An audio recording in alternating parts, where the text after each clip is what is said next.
S&Y Carpet and Furniture in Mojave is adding a new line of items to where they're going to look almost like a Target store. Okay, children toys 50% off. Everything half price. Good. And when do you think you'll be set up, ready to do it? It's another week. Another week, okay. Always changing. Over. That's right. Good, okay. Yeah. All right. Yeah, look at fans, Yeah. bowls, clocks. Well, You know. that'll be almost like a Target or something. Everything is. Yeah, look at it. Lots of space, sure. But still, we don't fill yet. Yeah, We need to fill it. sure. Well, People don't have money those days. We need to get something cheap, you know. yeah, right. Yeah, everything 50% off. Yeah. Marvelous. Okay. Good luck with it. Yeah, thank you. I think the committee, when they talked about this now for a couple of years, I think it's moved around committees, whatever, but is that now with the water making program, we've hired more staff, the management team has grown, that we need, you can't just decide one day, I guess we just go bungalows outside. I mean, that's probably a quick fix, you know, but sooner or later, we need to plan. And even if this was approved by the board, by the time you get done with the drawings, and you kicking it back between the board, because the board would have input, staff, whatever, it would take the rest of this year, and they wouldn't be able to break ground until sometime around January, February of next year, 2014. So that would be the hypothetical that you only got 2 weeks a year that they never get anywhere close to having 100% capacity in those parking structures. The city, both, you know, not just the cities, governing agencies are starting to look at these big boxes now and saying, wait a minute, you know, our parking requirements are probably a little overboard. We don't like looking at all this parking all year long. You know, all this empty space, all this pavement out there. But, you know, so they're starting to pull back on some of their parking requirements. And again, some of that flexibility that the city's starting to incorporate in their review projects. I brought that up to you because I didn't know if you knew what the structure was. Yeah. Okay. Not that it's going to mean anything, but in case they ask you that question. What did you say, 3 meetings ago? 2 for sure, we always have communication next week. But even our meetings, I mean, except. Well, congratulations, Mr. Balentine, on being reappointed for another term as a director of the Mojave Air and Spaceport.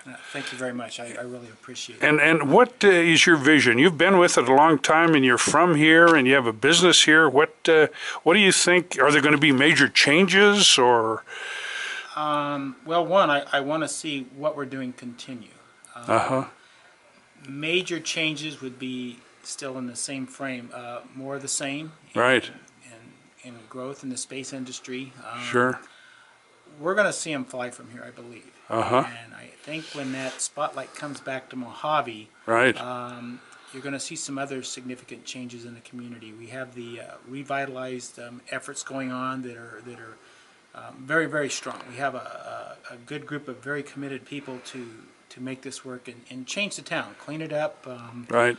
I think as the economy improves, we'll be able to attract some developers. I think there's a need for some homes. It has to be compatible with the airport as far as encroachment goes, but there's a need. We have tenants that are trying to attract employees out here. A lot of them are young engineers that have the qualifying income it would take. Sure. Have aircraft on the airport that they like to work on. Right. But are forced to commute because there's no available housing, and when I say that, I qualify it as housing they would want to live in. Right, understand. So I think there's room for a development, maybe 30 or 50 homes. And of course, that helps everybody. That's that helps every everybody. store in town would benefit from that. Absolutely. Businesses need rooftops. Yeah. Rooftops are what they base their revenue stream on, is Sure. people living here. Sure. I've had several friends over the years that have been longtime residents that have moved away, and it's not because they didn't like Mojave, it's because they've worked hard and they want to upgrade to a nicer home. There's no Right. homes available. Right. I've had friends move to Tehachapi, Lancaster, Palmdale, Sure. and that's too bad, because I think Mojave, I love it here. I was born here, and I think it's a great place to live. Well, today you wouldn't want to be anyplace else. I mean, I it's sure- January 17th and you're outside, Yeah. the sun's shining. Absolutely. I I mean- love our winters. And you have a superstar here, as turns out, in Mr. Witt. And now that they're going to increase the retirement age to 70, he might have a long career here. Well, I don't know about that. Stu enjoys what he's doing. I think he understands what's important in life too, and enjoying his life beyond the airport, I think, is important to him. But I believe he's having a lot of fun. He has a board that supports him, which I think he makes it a pleasure for him to work with. My goal would be to try to talk him into continuing, as long as he feels comfortable doing it, and then the board supports him to continue his efforts here in Mojave. He's defining, I believe, the space industry and where it's going to go in the future. So, He always seems so optimistic about it, and that's what it takes, a pioneer that's optimistic of how it's all going to turn out. well, Everybody follows along. I think optimism is partially what drives us. We are very forward-thinking. We have an attitude here of permission, as Stu Witt says. We give permission.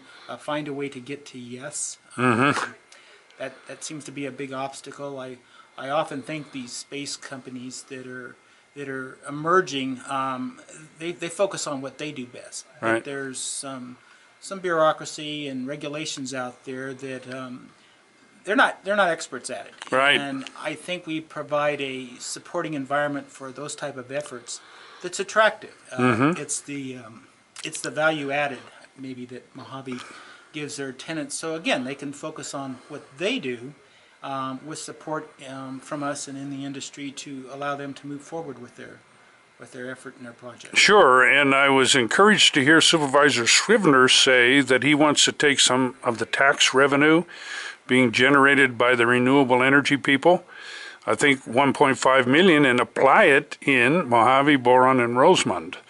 So that's even more than the refurbish money that has come from the planning department. This is more money, so that can be used in Mojave here to supplement what.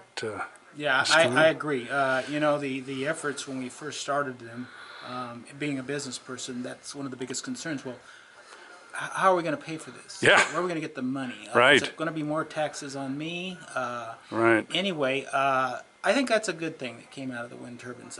There's a lot of controversy over them, but to be able to give back to the community in a manner, I think helps ease some of the pain. Sure.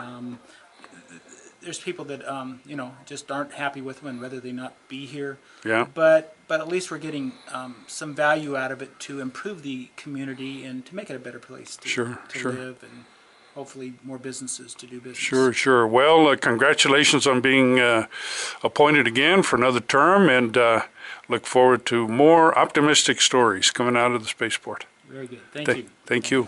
Yeah, good.